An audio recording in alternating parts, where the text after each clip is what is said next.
Bom dia a todos.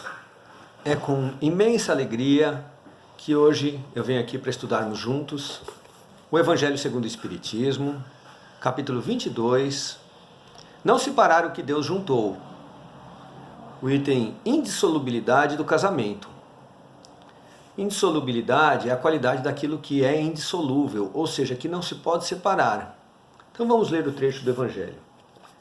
E chegaram-se a ele os fariseus, tentando, dizendo: é porventura lícito a um homem repudiar a sua mulher por qualquer causa?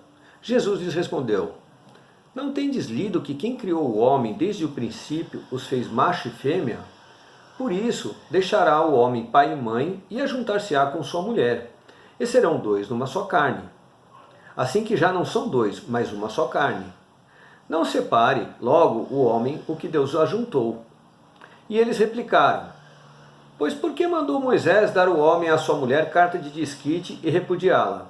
E Jesus respondeu: porque Moisés, pela dureza de vossos corações, vos permitiu repudiar vossas mulheres, mas ao princípio não foi assim. Eu, pois, vos declaro que todo aquele que repudiar sua mulher, se não for por causa da fornicação e casar com outra, comete adultério. E o que se casar com a que o outro repudiou, comete adultério. Então vamos entender as principais frases dessa passagem. Quando Jesus diz, e serão dois numa só carne, ele está querendo dizer da união das pessoas, da união de duas pessoas que vão formar uma nova família. E essa carne, na verdade, é a junção feita através da afinidade espiritual. Quando ele diz logo em seguida, não separe logo o homem o que Deus juntou, ele está dizendo, o que Deus juntou está relacionado com a afinidade espiritual, diferente da afinidade material. A afinidade espiritual está contida nas leis de Deus. Quando há afinidade espiritual e a união entre as pessoas é feita dessa forma, então o homem não deve separar isso. E nem conseguirá separar, porque essa união é feita baseada no amor. Continuando, Jesus disse: Moisés, pela dureza de vossos corações, vos permitiu repudiar vossas mulheres, mas ao princípio não foi assim. Então ele responde aos fariseus que tentavam pregar-lhe uma armadilha, fazê-lo cair em uma armadilha, que Moisés, pela dureza dos corações, permitiu que os homens repudiassem vossas mulheres, ou seja, que Moisés permitiu quando não havia afinidade espiritual. Ele fala da dureza dos corações, que é quando os homens tinham, e ainda tem, egoísmo, orgulho, a vaidade. Tudo isso, contido num casamento, numa união, não vai dar certo. Então, é por isso que ele permitiu repudiar vossas mulheres. Mas no princípio não foi assim, Jesus ainda falou. Ou seja, no princípio da humanidade, na origem da humanidade, quando o homem ainda não tinha esses vícios morais, vaidade, orgulho, o egoísmo, e vivia de forma mais simples. Então, quando o homem vivia de forma mais simples, ele se unia a sua esposa através do amor verdadeiro. Mas depois nós desenvolvemos esses vícios morais e com isso acabamos prejudicando as uniões, os casamentos. Então nós entendemos aqui que existem leis humanas e leis divinas que regem o casamento. As leis humanas, elas mudam conforme a região, a época, a religião. No Brasil existe um código civil que rege o casamento, nos outros países são outros códigos. São as leis mutáveis que já foram mudadas, que serão mudadas. Já as leis divinas, não, elas são imutáveis. Elas são as mesmas em todos os tempos e lugares. Então, o casamento, a união baseado nas leis divinas, ele é para sempre. No livro Vida e Sexo, Emmanuel, no capítulo que fala sobre o casamento, nos traz uma importante reflexão. Ele nos diz, essa união reflete as leis divinas que permitem seja dado um esposo para uma esposa, um companheiro para uma companheira, um coração para outro coração, ou vice-versa, na criação e desenvolvimento de valores para a vida. Olha a importância desse pensamento. Então ele fala que a união reflete as leis divinas. Quais são as leis divinas contidas no casamento? Lei do amor, lei da reprodução e lei do progresso. A reprodução permite a reencarnação dos espíritos, quando nos unimos e trazemos à vida nossos filhos. O amor permite desenvolvermos a paciência, a tolerância, o amor, o carinho, o companheirismo, a confiança, a resignação. Então, inúmeros valores que estão relacionados na lei de amor. E quanto à lei do progresso? O casamento nos permite uma evolução moral enorme. Aí eu trago a questão do Livro dos Espíritos, 695, que diz, a pergunta feita é, será contrário à lei da natureza o casamento, isto é, a união permanente de dois seres?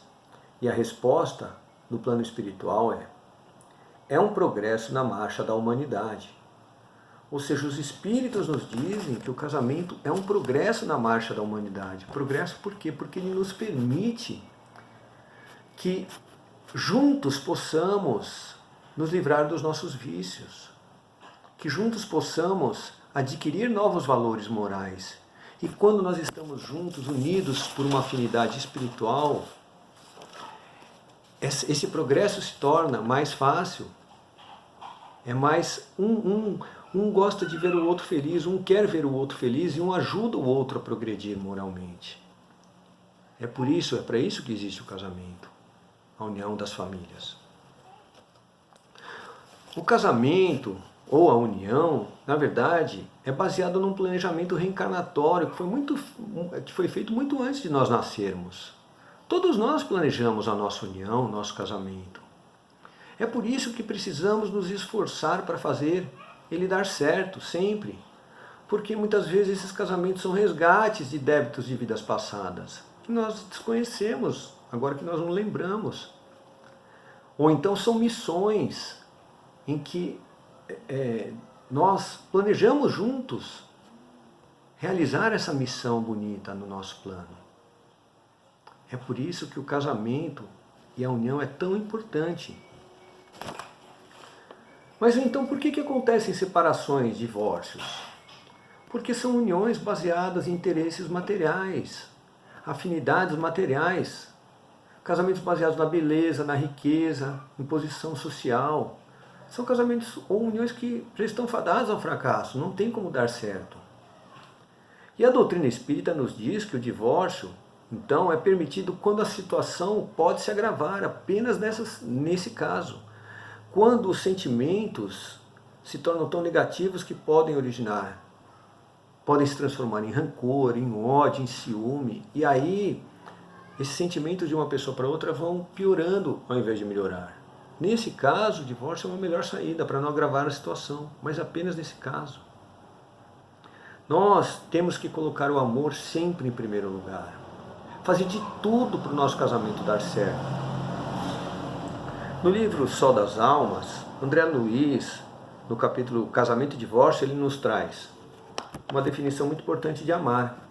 Amar não é apenas fantasiar, mas acima de tudo construir. E construir pede não somente plano e esperança, mas também suor e, por vezes, aflição e lágrimas. Ocorre que muitas pessoas só entendem isso tardiamente. Então nós entendemos aqui que o amar não é só um jardim de flores. Demanda trabalho, demanda esforço, demanda paciência muitas vezes. Para o casamento dar certo, nós precisamos regar o amor todos os dias. O amor é como uma fogueira que, se nós não alimentamos com a lenha, o fogo apaga. Não é porque estamos casados há tantos anos que vai continuar aquele amor sempre, se nós não regarmos. E esse amor pode ser dado através de um abraço pela manhã, um beijo carinhoso, no momento que o seu companheiro ou a sua companheira não estão esperando. Um bilhete, uma mensagem carinhosa, de amor, deixado na mesa, no travesseiro, num local que ele ou ela possam ver. Então existem inúmeras formas de nós demonstrarmos o amor. E é esse amor que faz a união dar certo. E vale muito a pena. Porque é através dessa união que nós construímos a nossa família, que nós nos livramos de muitos defeitos morais, muitos vícios, e adquirimos muitos outros. E desenvolvemos muito aqueles que nós já temos. O casamento, a união, por afinidade espiritual, é feito para o nosso progresso. Então, queridos irmãos, vamos plantar amor em nossos lares, todos os dias. Muita paz a todos.